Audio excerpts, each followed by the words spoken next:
It is now that we begin this important occasion by hearing from the very person who has been the driving force behind this collective vision.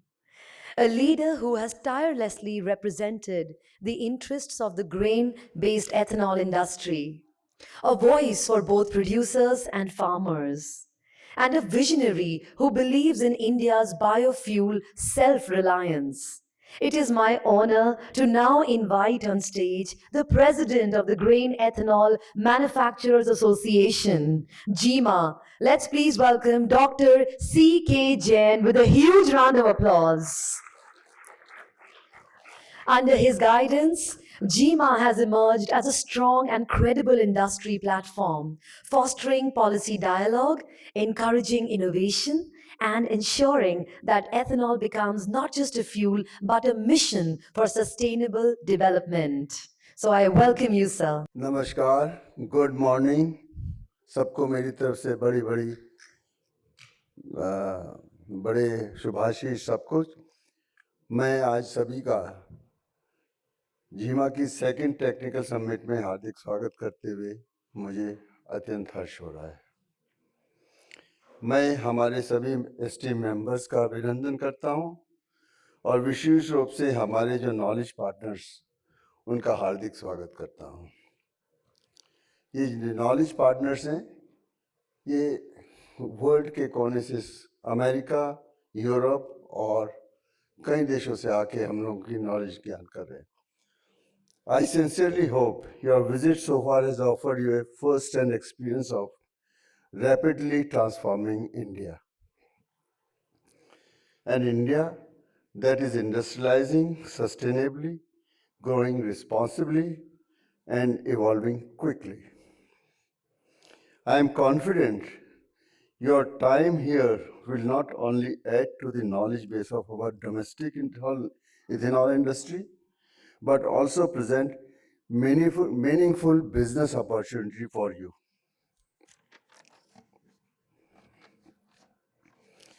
India's grain-based ethanol industry is still young.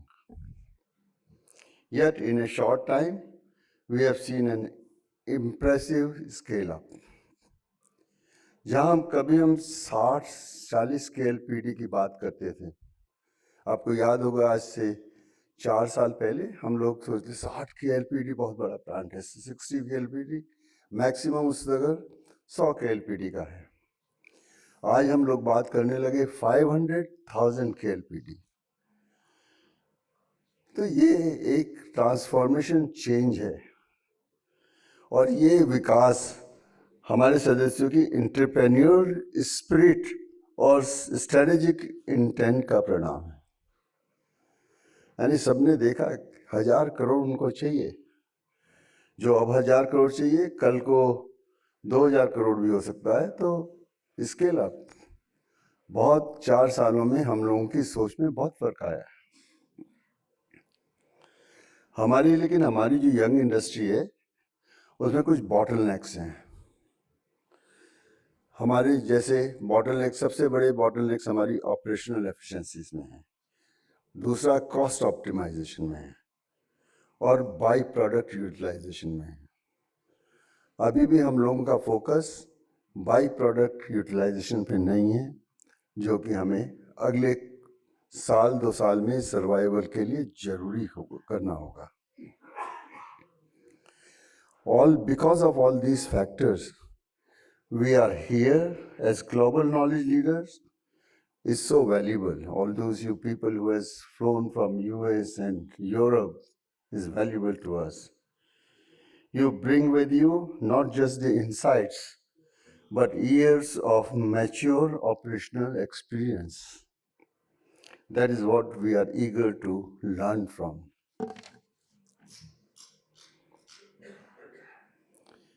Sustainability of any ethanol plant depends on mastering 3 core competencies.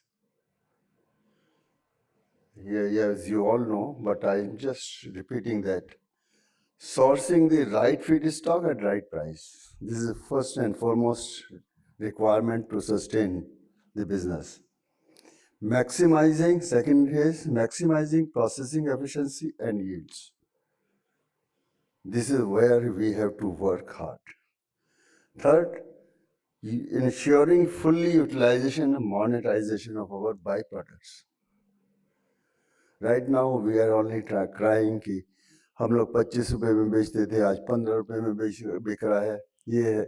But we need to work on it कि why 25 has become 15 and why it cannot go to 20. Apart from that, there are many other byproducts like CO2, corn oil, all those need to be worked on. भारत में ethanol industry अधिकांशतः sale competition से परे है. Let us recognise this fact. हमारे आपस में कोई कंपटीशन नहीं है. हमारे एक महानुभाव बैठे हैं जो हम लोगों का सम्मान ले लेते हैं. इनके लिए एक बार ताली बजा दीजिए भाई. सेल कंपटीशन हमारे यहाँ ना होना एक सबसे बड़ी बात. There is only one national buyer. यहाँ पे मैं मेरे जियो और नियारा के भी फ्रेंड्स बैठे हैं, उनसे मैं दोबारा रिक्वेस्ट करूँगा कि वो भी जैसे ग्रीन इथेनॉल वाले भी नुकसान में चलते रहते हैं, नुकसान फ़ायदा. आप भी बस सारा फ़ायदा मत देखिए. मक्की का इथेनॉल लीजिए 71 रुपये 86 पैसे में, कम से कम 20% लीजिए. ये मेरी आपसे रिक्वेस्ट है.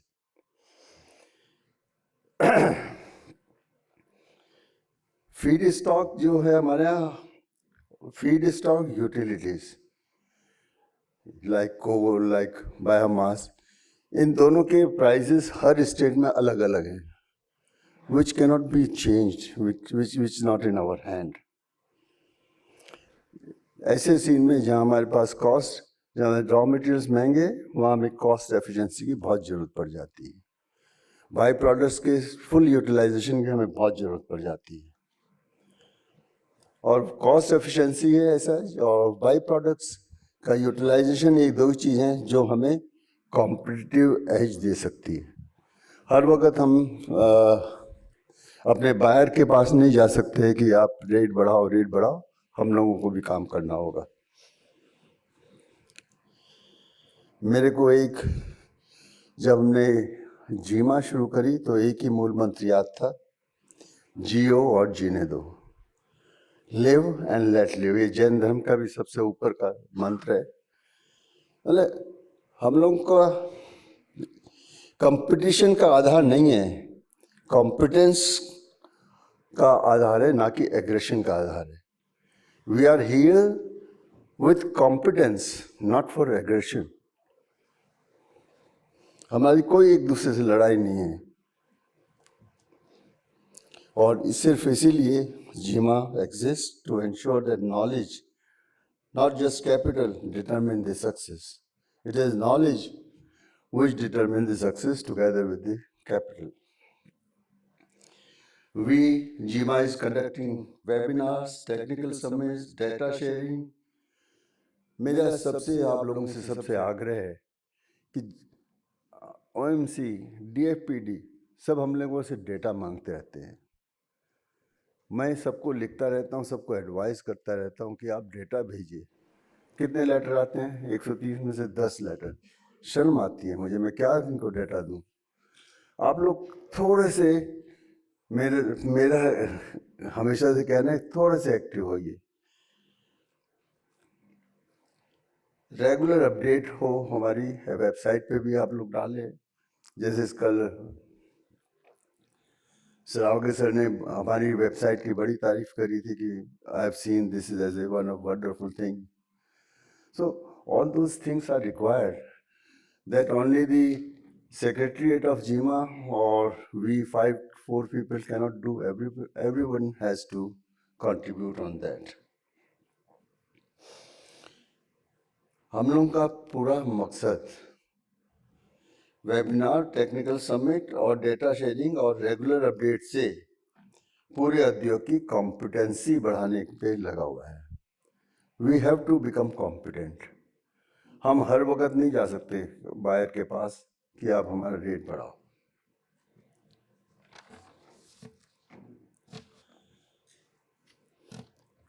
Today's gathering represents the unified efforts of industry leaders, innovators, and technical experts by bringing together international knowledge partners, and Indian manufacturers. We are strengthening the foundation of long-term, sustainable progress. Let me be very clear. Association is only strong as members' participation. Without members' participation, कोई association strong नहीं हो सकती. I am happy कल सब लोगों ने काम बांट के सब लोगों ने किया, लेकिन पिछले वर्ष भी मैंने आप लोगों से एग्री किया था कि आप केवल ऐसा नहीं कि समिट में इकट्ठे हो या कोई फंक्शन में इकट्ठे हो, रोजमर्रा की नॉलेज शेयरिंग भी करें. आज मैं फिर अपना आग्रह आप लोगों को दोहराता हूँ.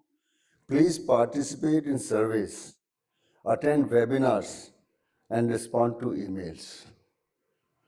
These are the things I'm reiterating again. Contribute to the forums, discussion, and when needed, support financially also. Everything is required to run a setup, even when there is no direct or indirect immediate benefit. Share your operational learning. हमारे पास एक बड़ा think tank और बड़ा intelligent tank है जो हम लोग एक दूसरे से शेयर कर सकते. Don't hesitate, please come out. Will fix webinar for you.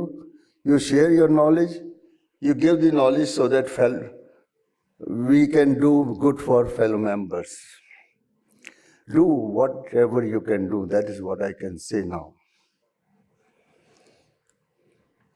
I reiterate again, young men and women members, remember that we are a group of industrialists. We are a group of industrialists. क्या चीज़ है? पैसे वाला नहीं है, वो सबसे बड़ा social worker है. आपने किसी ने दिल्ली में फैक्ट्री लगाई है? कोई भी फैक्ट्री रूरल एरिया में किसी भी शहर से कम 50 से 200 किलोमीटर दूर है. You are the best person to do the rural development. You are the best person to take the financial risk. आप कोशिश, बायर भी खुश रहे, आपके एम्प्लॉयर भी खुश रहे. आप इसकी चिंता नहीं करते कि आपको फ़ायदा हो रहा है या नुकसान हो रहा है. तो industrialist is something outstanding person. So मेरे आप लोगों के लिए अप्रिसिएशन है. आप लोगों के लिए मैं ताली बजाना चाहता हूँ. आप अपनी इस भावना को आगे रखिए. कभी आपको नुकसान होगा, कभी फ़ायदा होगा, लेकिन आपने कोशिश करी कि आप बैंक को भी सेटिस्फाई रखते हैं, अपने एम्प्लॉय को भी सेटिस्फाई करते हैं, अपने बायर्स को भी सेटिस्फाई करते हैं. तो इससे बड़ी और क्या भावना हो सकती है. पूरा रूरल डेवलपमेंट आप लोगों ने किया, जो हमारे माननीय प्रधानमंत्री का भी सपना है कि रूरल डेवलपमेंट. इथेनॉल दो तरीके से रूरल डेवलपमेंट कर रहा है. सबसे बड़ा फार्मर्स का, ग्रेन फार्मर. जब से ग्रेन पे फोकस आया, द फोकस केम इन जनवरी 24. उससे पहले मक्की का कोई खास फोकस नहीं था. जब इन लोगों ने प्राइस सही किया तो उसका it is directly benefit to the farmers. Maize is a crop which is directly benefiting farmers. कल आपने सुना होगा मिस्टर USGC के अमित सचदेवा जी ने कहा था, only out of 38 million ton, only 2 million go to food. So it should be treated as industrial crop. And I've been always saying that is, unless a country grows the grain for industry, का आप किसी भी country के आप history देख लीजिए, developed country की, grain is a raw material for industry. और ग्रेन फूड वर्सेस सिक्योरिटी का, फूड वर्सेस फ्यूल की चैलेंज से हमें बाहर निकलना चाहिए. हमने बहुत हो गया, रोटी कपड़ा मकान वो हमारे पूरे हो गए. हमारी सरकार मुफ्त में 80 करोड़ लोगों को बांट रही है, तो हम लोग सरप्लस कंट्री है. We are surplus grain country.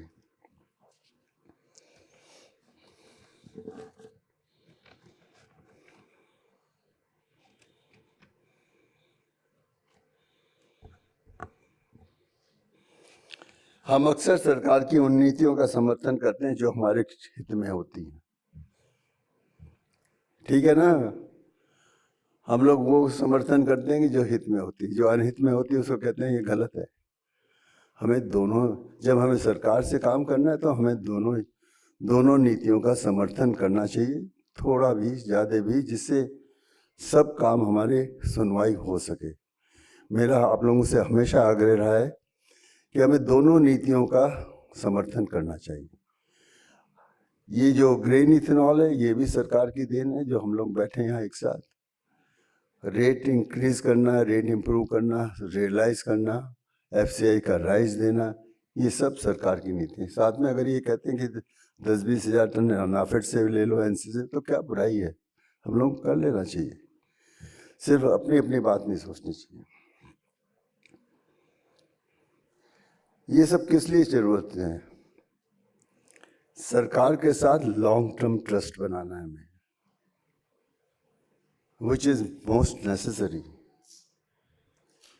और लॉन्ग टर्म ट्रस्ट के लिए संवाद तभी संभव है जब हम केवल लाभ नहीं बल्कि समाधान का हिस्सा बनने को भी तैयार हों। हमें दोनों ही चीज होने की, लाभ ही लाभ ना सोचें, हम समाधान भी दें, तब हम लोग लॉन्ग टर्म ट्रस्ट में सरकार का गेन कर सकते हैं। जीमा की स्थापना एक उद्देश्य के साथ हुई थी, भारत की ग्रेन इथेनॉल इंडस्ट्री की कॉम्पिटेंस, एफिशिएंसी और वॉइस को मजबूत करना। यह मिशन आज भी जीवित है और जब तक जीवित रहेगा, जब तक आपकी भागीदारी, आपके विचार और आपकी लीडरशिप उसमें बनी रहेगी। हर एक आदमी की लीडरशिप चाहिए मुझे। आइए इस समिट को एक open, candidate, action oriented dialogue में परिवर्तित करें। मैं अपनी गवर्निंग बॉडी और सब मेंबर्स को बहुत धन्यवाद देता हूं जो मुझे समय समय पर दिशा निर्देश देते रहे हैं। मैं उन सभी नॉलेज पार्टनर्स को भी धन्यवाद देता हूं जिन्होंने सहयोग देकर विदेशों से, दूर दूर से अपने एक्सपर्ट बुलाकर हमारा ज्ञान वर्धन करने में सहयोग दिया है। आप सबकी उपस्थिति और सहभागिता के लिए पुनः धन्यवाद। जय हिंद।